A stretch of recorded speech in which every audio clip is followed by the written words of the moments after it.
We're often encouraged to think about anxiety as a particular state of mind or even a disorder from which some people suffer. The two readings from Heidegger this week offer a profoundly different picture of anxiety.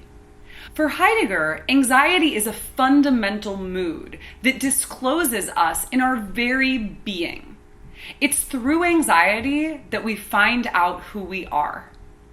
Now, why is this the case? Well, for Heidegger, who we are is what he calls Dasein.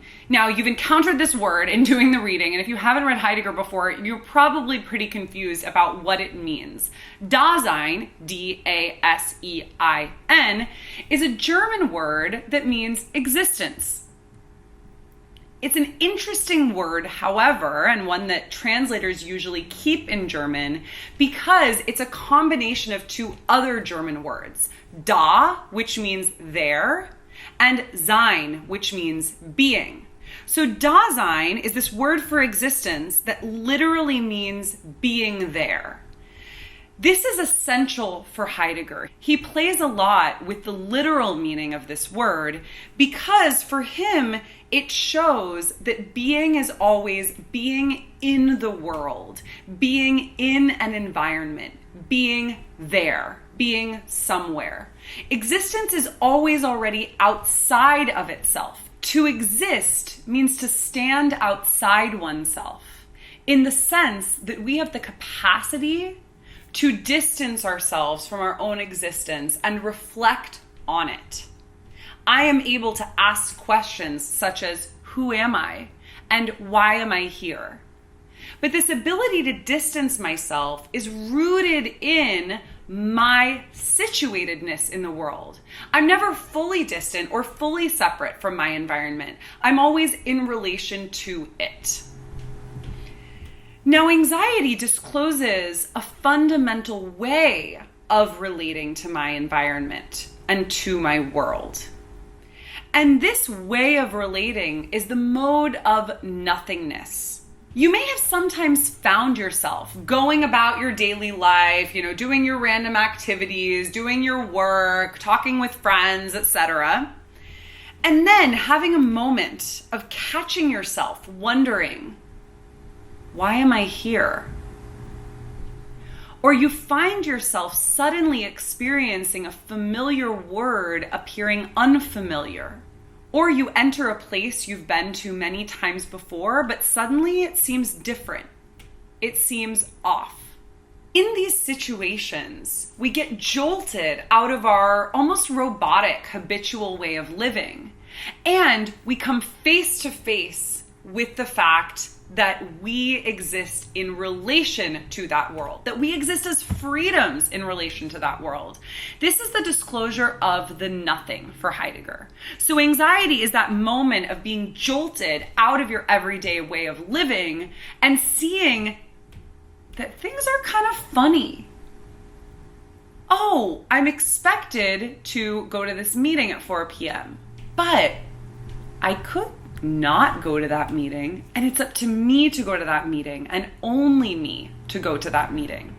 That is anxiety for Heidegger. Now, anxiety, he notes, is something that it's not like we're experiencing it all the time, right? It's quite unpleasant to experience in many cases, and it's nice to go about our lives without a constant anxiety surrounding us, right? There's a reason why people who experience anxiety constantly want to find some way to get out of that, to resolve the state. And so it's not as if he's saying, let's be anxious all the time. He's acknowledging that it only appears in certain contexts. But he says that the certain contexts in which it appears actually reveal that anxiety was sort of there in a quiet, asleep state all along. Because we are always free in relation to our environment. And we are always, in a sense, outside of ourselves, having this unique relation to our world. Anxiety for Heidegger is a peculiar experience of no longer feeling at home in the world.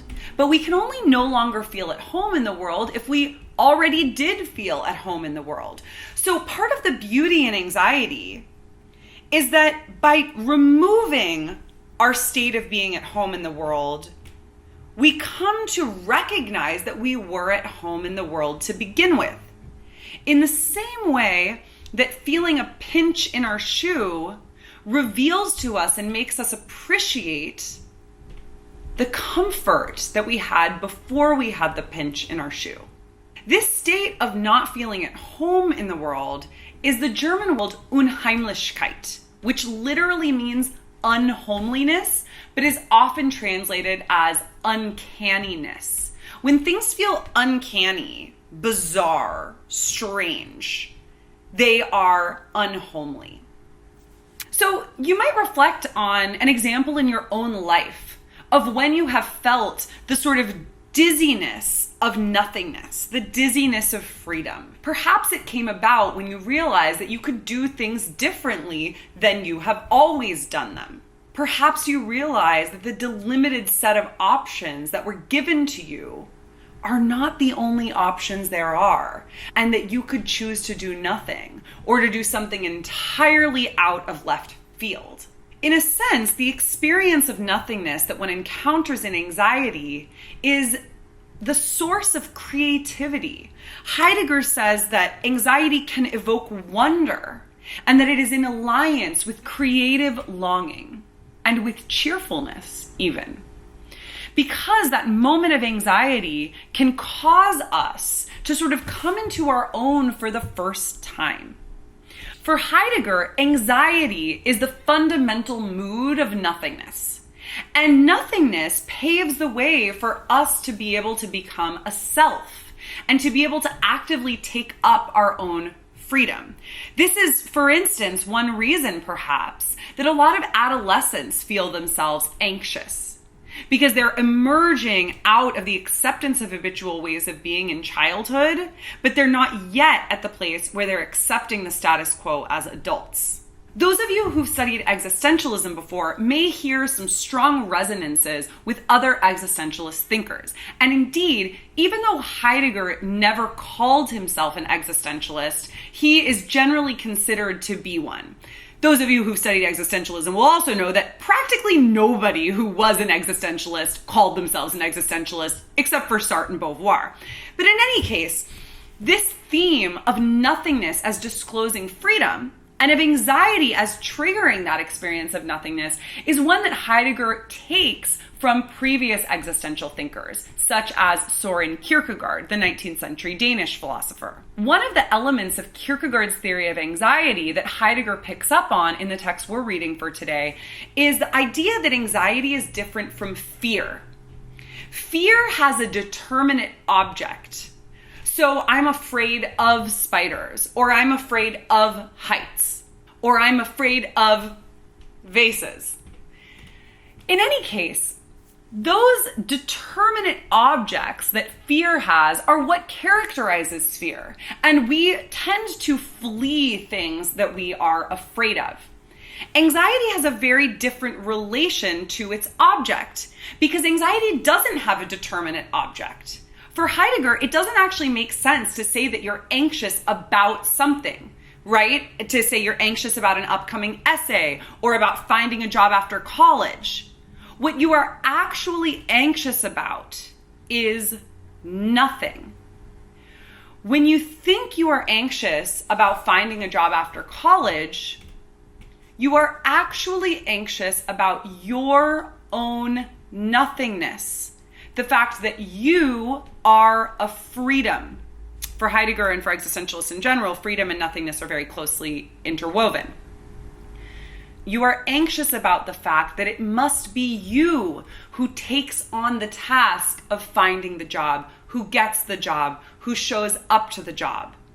And so you're not actually anxious about getting a job, according to Heidegger, so much as you are anxious about your own nothingness in relation to the job. The fact that you could not find any job at all. The fact that you could not show up to the job on the first day of work. The fact that literally nothing is determining that you will get a job. You might have a lot of factors going in your favor, right? Graduating from an excellent college, having a couple of jobs and internships under your belt, having good grades. But none of those is determining that you'll get a job. They're just making it more likely. There is this profound gap or nothingness between the factors of yourself and your past history and your environment that are leading you towards getting a job and the actual job that you may or may not get. And that gap is nothingness. It is your freedom, is the fact that nobody can live your life for you, can get the job for you. One way that Heidegger talks about this in other parts of Being and Time is that nobody can die your own death for you. Even if somebody sacrifices themselves for you, they will still be dying their own death. Death individualizes us. Anxiety individualizes us. And it individualizes us not by making us into this entire whole of here are all of your characteristics and qualities and you are defined by those, but it individualizes you by making you realize that you are your own nothingness. You are your own freedom. And although this might sound pretty scary, it involves quite a lot of responsibility, right? Heidegger suggests that anxiety brings with it a certain kind of calm because it means that we are no longer fleeing. When we come face to face with something that we're afraid of, our instinct is often to flee it. But because anxiety has no determinate object, if we rest in it, we're actually resting in nothingness. That, for Heidegger, can bring about a sense of peace and repose, an acceptance of the nothingness that we are, of the fact that as much as our environments are buoying us up, and in some cases pressing us down, they are also not the whole story. Yes, we are Dasein, we are being in the world, but we are also, in a very important sense, nothing. We are freedom.